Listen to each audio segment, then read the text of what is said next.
রসুলের দাদু আব্দুল মুত্তালিবের কাছে দেওয়া হচ্ছে সকালবেলা, এসেছে ভোরবেলা, সংবাদ যাচ্ছে দাদুর কাছে সকালবেলা। তার মানে ওই বাড়ির যিনি গৃহকর্তা তিনি জানেন না আজকের এই বাড়িতে একটা শিশুর জন্ম হয়েছে। তাই বোঝায় তো নাকি বলেন? কথায় কথায় মাঝে মধ্যে আমরা বলে ফেলি রসুল আমাদের মতো, নবী আমাদের মতো মানুষ। তারা দলিলও দেয় যে নবী স্বয়ং যখন নিজে বলেছেন আমি তোমাদের মতো মানুষ, তাহলে তোমাদের মানতে অসুবিধা কোথায়?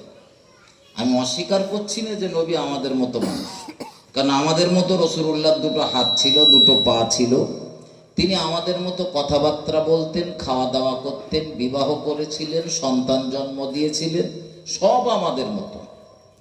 কিন্তু ইজ্জাতের দিকে যদি দেখেন আমাদের মতো হবে বলে মনে হয় নাকি বলেন? আসমান আর জমিনের পার্থক্য। মুহাম্মদ সাল্লাল্লাহু আলাইহি ওয়াসাল্লাম জন্ম নিলেন ভোরবেলা, বাড়ির মানুষেরা সংবাদ পাচ্ছে সকালবেলা। বাড়ির মানুষেরা, হ্যাঁ, আমাদের কচির আম্মা বা আমাদের মা বোনেরা যখন প্রসবকালীন সময় যন্ত্রণা ভোগ করেন, শুধু বাড়ির কর্তা না, বাড়ির সমস্ত মানুষই উপলব্ধি করে যে বাড়ির একজন মহিলা খুব কষ্ট পাচ্ছেন। শুধু বাড়ির লোক না, আশেপাশের লোকও বুঝতে পারে বাড়ি কষ্ট পাচ্ছেন, বাড়িতে স্বাভাবিক অবস্থাতে হচ্ছে না, বাড়ি গাড়ি এসেছে। আশেপাশের লোক জানতে পারবে না? পারবে না বলেন? অথচ রসুল পৃথিবীতে এলেন, রসুলের দাদু বাড়ির কর্তা, তিনি জানেন না সকালবেলা তার কাছে সংবাদ দিতে হচ্ছে। তার মানে নবী আমাদের মতো নাকি বলেন? একটু কথা বলেন।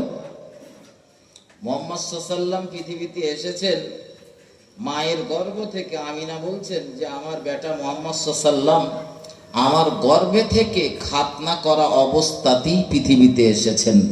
একটু মহব্বত করে বলুন সুবহানাল্লাহ।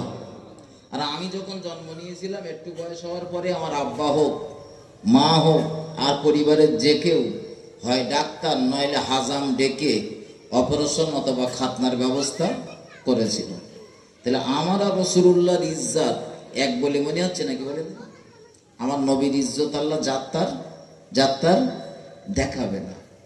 আর আমাদের ইজ্জত কত লোক দেখেছে তার ঠিক নেই। আমার ভাই ও বাবাজিরা আমার, ভুল আমাকে নেবেন না, ভুল আমাকে বুঝবেন না।